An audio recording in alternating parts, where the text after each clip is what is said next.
Hello friends, मैं अभिमन्यु आप सभी का स्वागत करता हूं अपने यूट्यूब चैनल IAS एकेडमी में। आज हम राष्ट्रपति के बारे में पढ़ने वाले हैं, जो कि पार्ट 5 से स्टार्ट है, आर्टिकल 52 से। कार्यपालिका हमारे जो संविधान में सरकार के स्वरूप बताए गए हैं, उसे 3 पार्ट में विभाजित किया गया है, जो कि एक कार्यपालिका है, दूसरी न्यायपालिका, तीसरी विधायिका। तो कार्यपालिका, न्यायपालिका और विधायिका जो है, उसमें से कार्यपालिका जो है उसकी शुरुआत आज करने वाले हैं, जो कि पार्ट 5 से है।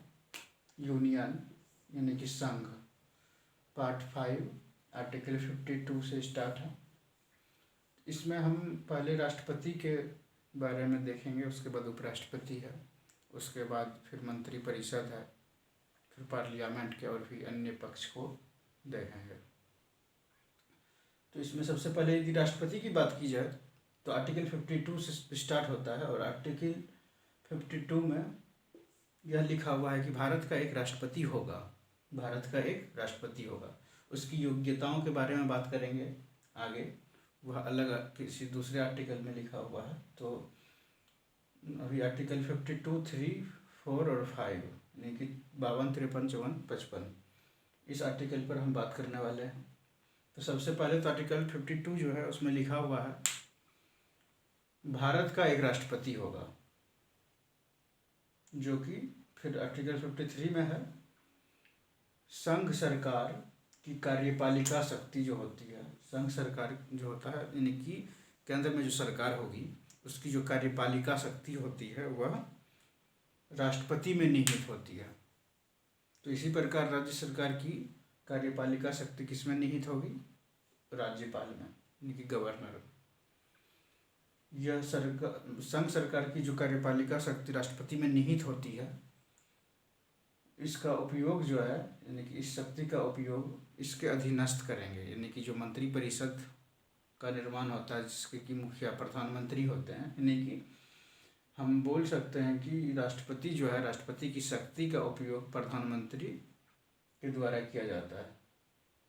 यानी कि यह कार्यपालिका के तो अध्यक्ष एक तरह से हेड हैं, यानी कि कार्यपालिका के जितने भी कार्य होंगे राष्ट्रपति के नाम पर ही किए जाते हैं, लेकिन करने वाले व्यक्ति कोई और होते हैं, जो कि प्रधानमंत्री होते हैं। तो आर्टिकल 53 यह है। उसके बाद आर्टिकल 54 निर्वाचक मंडल। सबसे पहले तो राष्ट्रपति जो है, राष्ट्रपति का निर्वाचन किया जाता है, तो उसके लिए निर्वाचक मंडल चाहिए। राष्ट्रपति का जो है, राष्ट्रपति जी, उनके निर्वाचक मंडल में कौन कौन व्यक्ति होते हैं? MP होते हैं और MLA होते हैं।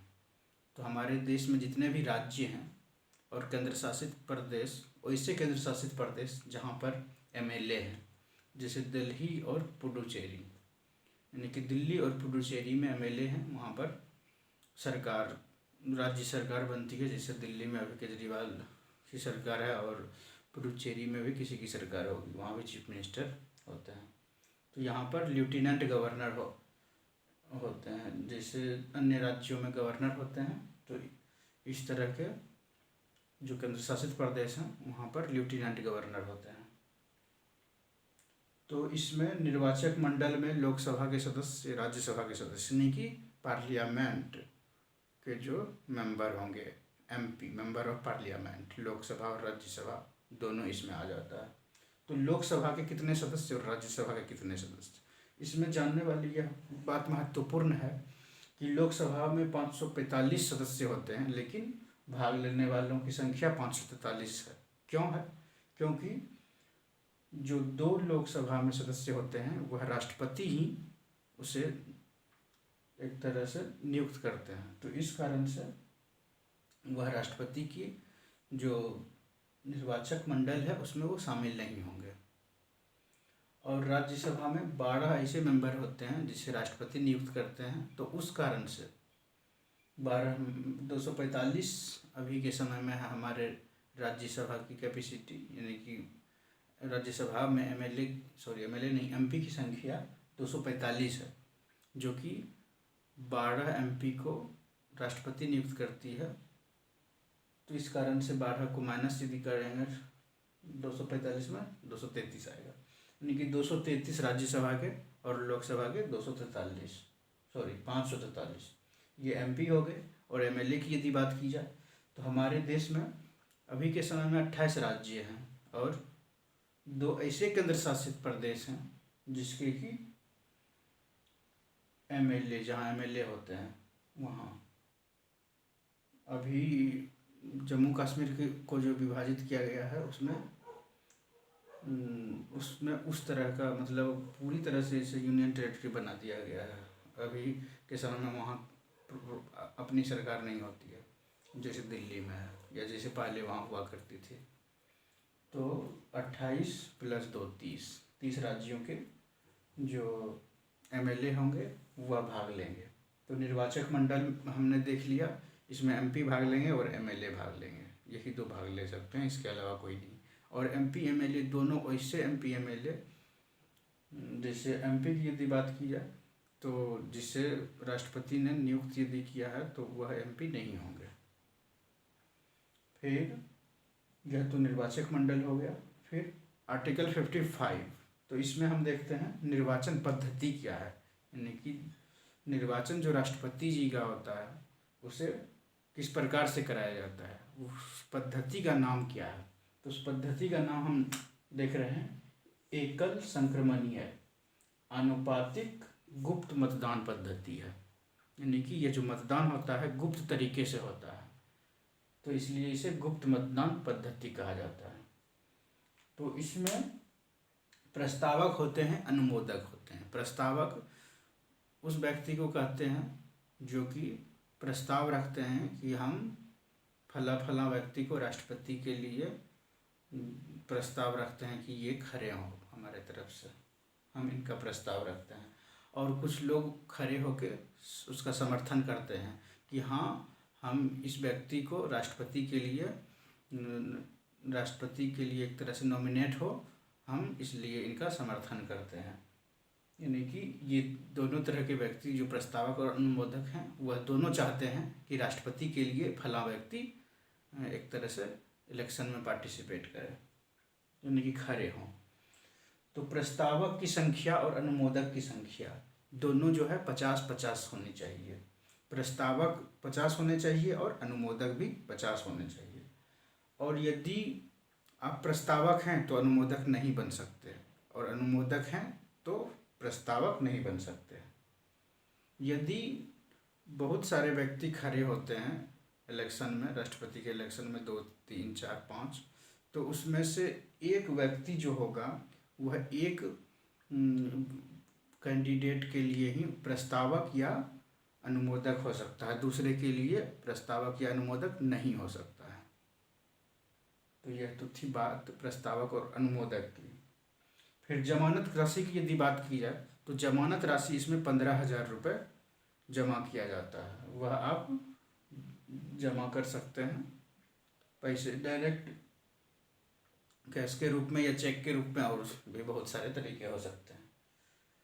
फिर 1/6 जितना भी मत पड़ा उसका 1/6 यदि आपको मत नहीं मिलता है तो आपकी जमानत राशि जब्त हो जाती है। जैसे हम सुनते हैं जब कहीं इलेक्शन होता है, जब काउंटिंग हो रही होती है तो सुना जाता है कि यहाँ पर इस सीट पर फला व्यक्ति का जमानत जब्त हो गया। तो उसका मतलब यही है कि जो निश्चित मत प्राप्त होता है उस निश्चित मत से कम यदि आपको मत प्राप्त होता है तो उस कारण से आपकी जमानत एक तरह से जब्त हो जाती है। और यह जमानत राशि जो है वह जाकर जमा हो जाती है हमारे जो सेंट्रल बैंक है, केंद्रीय बैंक, क्या नाम है, रिजर्व बैंक ऑफ इंडिया, वहाँ पर जाकर जमा हो जाता है। तो यह तो थी निर्वाचन पद्धति। और इसमें कुछ और बातें जानने योग्य है। तो निर्वाचन पद्धति जो है हमारे इसमें राष्ट्रपति जी के निर्वाचन पद्धति में इसमें विधायक का मत मूल्य, जो एमएलए हैं सभी राज्य के, एक विधायक का मत मूल्य क्या होगा और एक एमपी का जो इनकी सांसद हैं उसका मत मूल्य क्या होगा, उसे हम ज्ञात कैसे कर सकते हैं। उसे ज्ञात करने के लिए कुछ हमने एक फार्मूला लिखा है, उस फार्मूले को आप फॉलो कर सकते हैं। इस फार्मूला के द्वारा उसे ज्ञात किया जा सकता है। जैसे उस राज्य की, मतलब जो राज्य होगा, किसी राज्य, जैसे यूपी है, बिहार है, एमपी, किसी भी राज्य को मान लीजिए आप, उस राज्य की जनसंख्या कितनी है।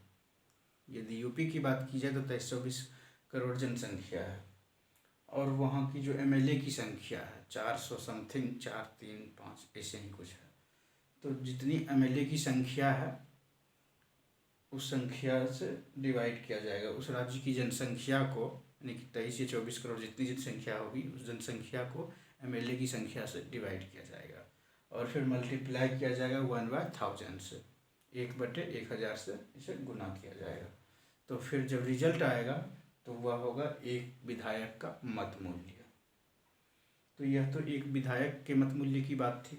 आगे यदि बात की जाए जो एक सांसद की, यानी कि एमपी की क्या होगी मत मूल्य, इसके लिए सभी विधायकों की, यानी कि जितने भी विधायक हैं टोटल मिला के जो इसमें पार्टिसिपेट करेंगे इलेक्शन में, उन सभी विधायकों के का जो मत मूल्य होगा उसे हम डिवाइड कर देंगे टोटल जितने एमपी हैं उनके द्वारा, राज्यसभा और लोकसभा जो एमपी पार्टिसिपेट करेंगे राष्ट्रपति जी के इलेक्शन में, तो यह एमपी का मत मूल्य निकल जाएगा। तो यह तो हो गई हमारी आर्टिकल 55 की बात। इसके बाद हम आर्टिकल 56 पढ़ेंगे, जो कि अगले क्लास में पढ़ेंगे। तो एक तरह से एक बार फिर से हम देख लेते हैं आर्टिकल 52 क्या है, 53, 54, 55।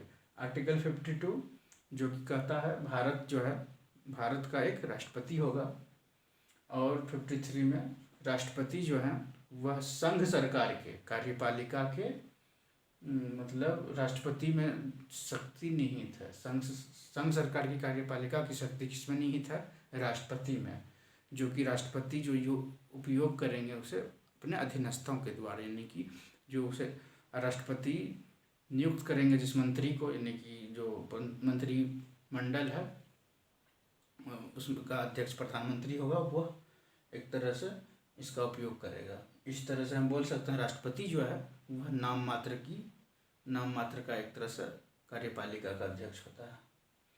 और निर्वाचक मंडल में हमने देखा कि जो एमपी और एमएलए, जितने भी एमपी हैं, जितने भी एमएलए हैं, तो इसमें ऐसे एमपी नहीं होंगे जो कि राष्ट्रपति द्वारा नियुक्त किया जाता है लोकसभा और राज्यसभा में।